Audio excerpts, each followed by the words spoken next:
Tom Thumb is a ComiColor cartoon from 1930. This one's directed by Iwerks and written by Otto Englander and George Manuel, and it's quite cute.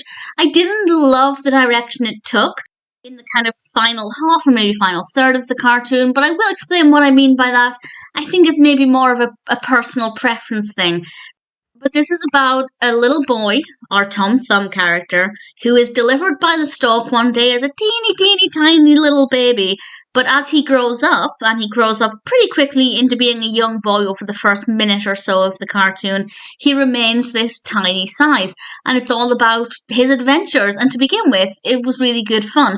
And then it kind of went in a direction that was unexpected but visually okay, but then ultimately I didn't love the final third. So there will be spoilers as I discuss what happens in it, but I will say before I get in with that is that the animation itself is really great. I love the design of Tom Thumb, both as a tiny baby and then as a little boy. I think he's really adorable. We don't get to see the heads or faces of his parents, which I thought was an interesting choice that kind of worked really well, and we have a lot of great attention to detail. Even when it didn't go in a direction that I loved, visually it was still pretty decent. So I can't complain too much. And it starts off really well. He's playing the piano by jumping on the keys. He accidentally goes inside of a pie, which was rather entertaining. And then he goes inside a goat.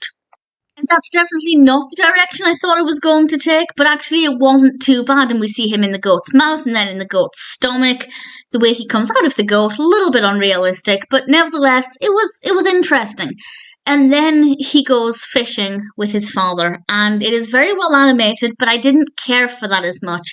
For me, a lot of the appeal is seeing him interacting with objects around the house, such as the piano and ingredients in the kitchen, because it really gives a great sense of his small size. However, when he is fishing with his father, we see him interacting with fish and other small characters, so he's no longer the novelty small character. The rest are all roughly the same size as well, and it stops being quite as cute. But I do think that's more of a personal preference thing. I would have rather he interacted more with other objects and we got to have some fun with that, as we did at the beginning of the film. But that being said, I don't dislike it. I found it to be quite cute. Very well animated, as I said, so no problems there. It's not my favourite ComiColor, but I still enjoyed it. Probably wouldn't watch it again, but if you haven't seen it, whether you're new to ComiColor or you've just not had a chance to watch this one yet, then I'd say Tom Thumb is worth watching at least once.